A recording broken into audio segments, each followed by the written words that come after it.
We have new champions inside Raid Shadow Legends. Let's take a look, hop right in to our newest login champion and our newest champion pass champion. That's right, we got aliens versus predators. On the champion pass, the elite pass, you can get the predator champion. Now this is going to cost you a couple bucks, but that's okay if you do want to get him. If you like his kit, which we're going to go over in a few, you can get him guaranteed after completing some things. And then the alien, the xenomorph, is going to be a 7-day login. And then after 14 days, we're going to get a soul. And then after you do all that, you can get some more points and you can get up to a 5-star soul, which I love when they do this. So brand new free login champion, elite pass champion, you guys can get a free legendary when you log on, along with some of the best epics in the game. Raid is the place to be right now. Before you click the link down there in the description, log out of your Polarium Play account, then click the link in the description. It'll take you to this page. Create a brand new account with a brand new email, and then complete the tutorial, and then go to your inbox, and your free legendary champion will be waiting for you in there, and then you'll get your free epics as you level up your account. All right, so let's take a look at these kits. Also, not to mention, like, you get all this perception. Man, I might have to run up some new accounts here. This is interesting. All right, so Xenomorph A looks incredible. Looks exactly how he is. Dark Elves. Not sure how I feel about Dark Elves. Dark Elves? I thought maybe like Skinwalker. I don't know. Anyways, attack champion. Okay, base stats, decent speed here. Really solid on the speed. He's got a really interesting kit here. So on the passive, whenever this champion is attacked, has 25% chance to place a 5% poison debuff on the attacker for 2 turns. Poison is going to be the common theme. This debuff cannot be resisted or blocked if it's critical. If the enemy is under a poison debuff placed by this champion, decrease their defense by 20%. So you can also get that up to a 50% chance when you get that booked up. So more poisons on there, decreasing the defense. On the A3, attacks one enemy 2 times, deals 15% more damage for each poison debuff on the target, and then also places a perfect veil on this champion for 2 turns. Like, my head immediately goes to like pair Xenomorph with Calvalax. Get Calvalax putting out all those poisons, and then Xenomorph is just gonna smack. Now it is just a single target though, so that is unfortunate. On the A2, we have an attacks enemy one enemy before attacking, places stun debuff and infest debuff on the target for 2 turns. The debuffs can't be resisted if they're under a perfect veil. Places true fear debuff on all other enemies for 1 turn. Can't be resisted if this champion is under a perfect veil. Passive revives this champion with 50% and 50% turn meter whenever an enemy under an infest debuff dies. And if you're like me, you're probably wondering, what the hell is an infest debuff? Well, we have it. Whenever an enemy under an infest debuff dies, deal pure damage to all other alive enemies. Pure damage, straight up damage. As pure damage is equal to 50% of the enemy's max HP who died while under the infest debuff. So you want to target the enemies with the max HP, or the highest HP on the team, probably with the infest. This pure damage cannot be critical. The pure damage dealt upon killing a boss or their minions cannot exceed more than 10%. So you want to probably target those high HP people, get those infests on them, and then take them out as quickly as possible.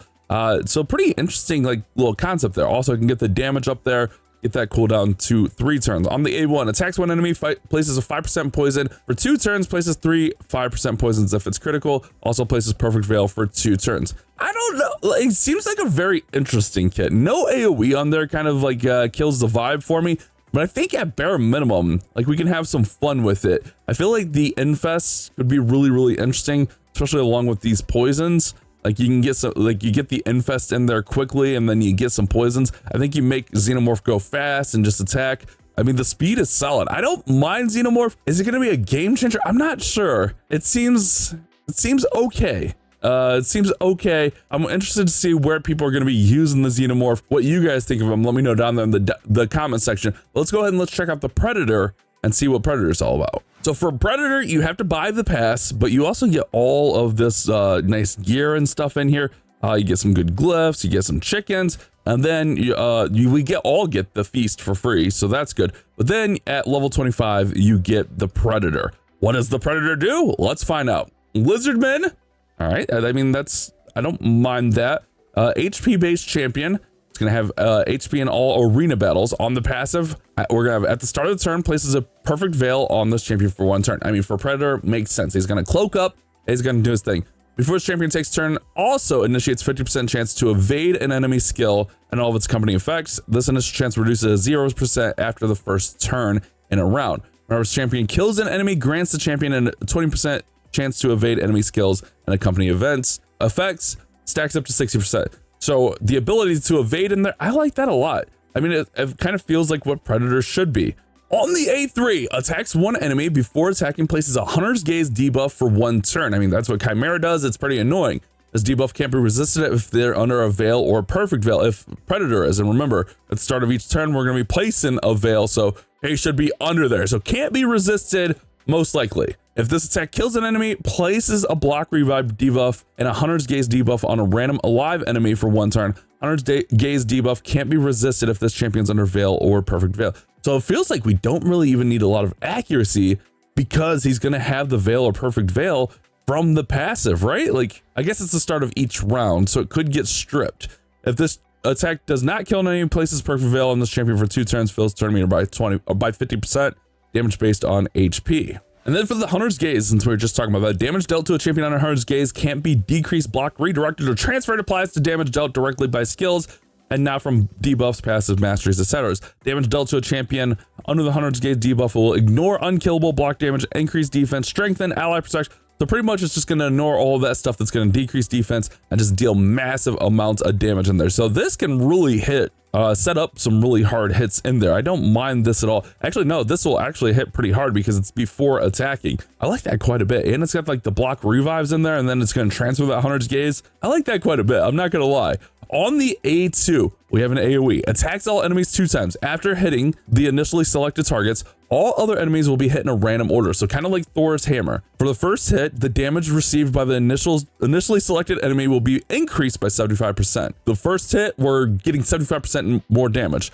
Each subsequent enemy hit following the initial hit will receive 15% less bonus damage, reduces to 15% bonus damage. So yeah, it goes down 75, 60, 45, 30, 15, etc. Also destroys enemies max HP by 30% of the damage dealt, stacks up to 50%. For the second hit, the damage received by the initially selected target will be increased by 15%, and then it'll go up. So the first one, we're going to start high and then work our way down. The second one, we're going to start low, work our way up. So you probably want to, like, whoever you're going to try to do, get them out, and then you kind of work. I don't know. I guess it's just going to work on the whole enemy team.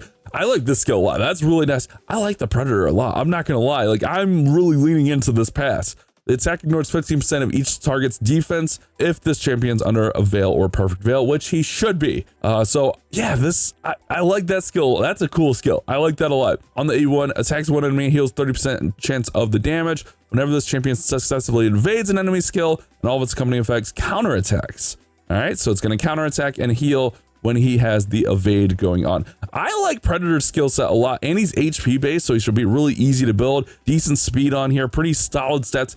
I don't mind these guys at all. I guess the question everyone's going to be saying is it worth getting the Elite Pass for the $40? I mean, for me, I think so. I mean, we spend way more money on that pulling shards for other champions. This, we're guaranteed to get them at the $40, not to mention all of this other stuff that is probably worth close to $40 on its own. I like this kit quite a bit. The Hunter's Gaze is nasty. The Smart Disc, like, I think this can hit hard. I didn't see the multipliers on these guys, but I'm really excited for them. I think Xenomorph, like, I'm excited to play with Xenomorph, like, test him out with, like, Calvalax, to be honest, with those poisons and just work together. And then Predator, I feel like Predator is just going to deal some straight up nasty damage. Let me know down there in the comments, though. Are you guys going to be buying Predator? I think I'm going to be getting him as we get this pass progressed. I think he's going to be worth it. Obviously, the multipliers are a big thing, but my initial reaction is, yeah, Predator is really cool. I think Predator is a lot better than Xenomorph, just my initial take, but you never know how those multipliers are going to be. I think Xenomorph has some potential too. Let me know your guys' thoughts down there in the comments.